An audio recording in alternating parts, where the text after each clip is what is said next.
was enjoying his life on the island of Sodor, but he still had a lot to learn. You're a special mixed traffic engine, said the Fat Controller. You can pull coaches or trucks quite easily, but you must learn by your mistakes. James knew what the Fat Controller meant. He could well remember that dreadful accident on his first day. Be careful with the coaches, James, said Edward. They don't like being bumped. Everyone came to admire James. I'm a really splendid engine, he thought, and suddenly let off steam. A shower of water fell on the Fat Controller's nice new top hat. Just then the guard blew his whistle, and James thought they had better go. Go on, he puffed to Edward. Don't push, replied Edward. The coaches were grumbling too. Don't go so fast, don't go so fast. But James didn't listen.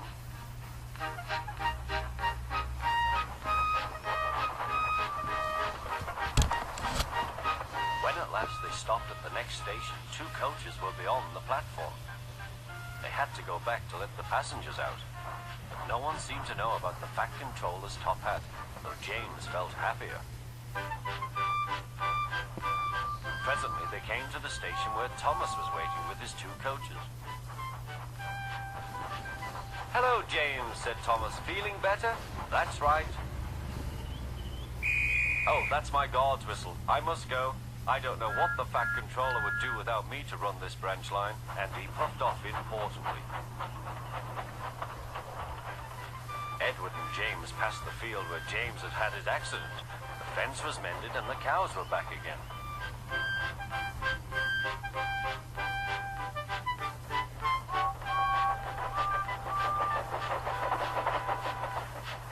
They ended their journey and rested before setting off for home.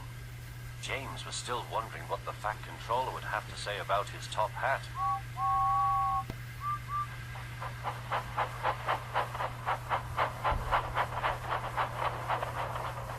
Next morning, the Fat Controller spoke severely to him. If you can't behave, I shall take away your red coat and have you painted blue. James didn't like that at all. He was very rough with the grumbling coaches as he brought them to the platform. Don't talk, come on, he called to them. Gordon never has to fetch his own coaches, he thought to himself, and he's only painted blue.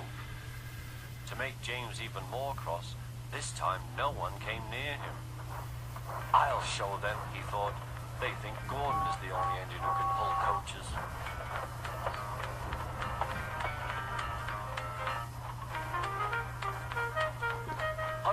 Hurry, puffed James.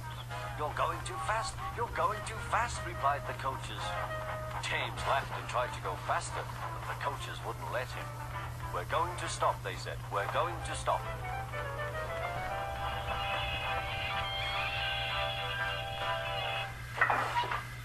What's the matter? James asked his driver. The brakes are hauled on.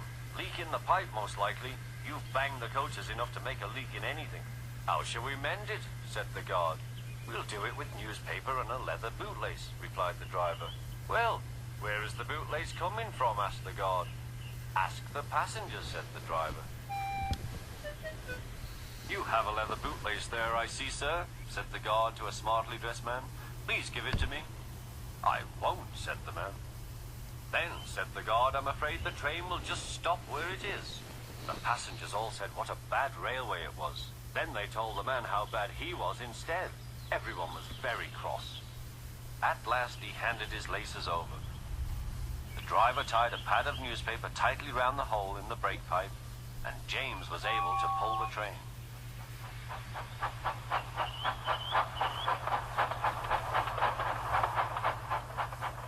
But he was a sadder and wiser James, and took care never to bump coaches again.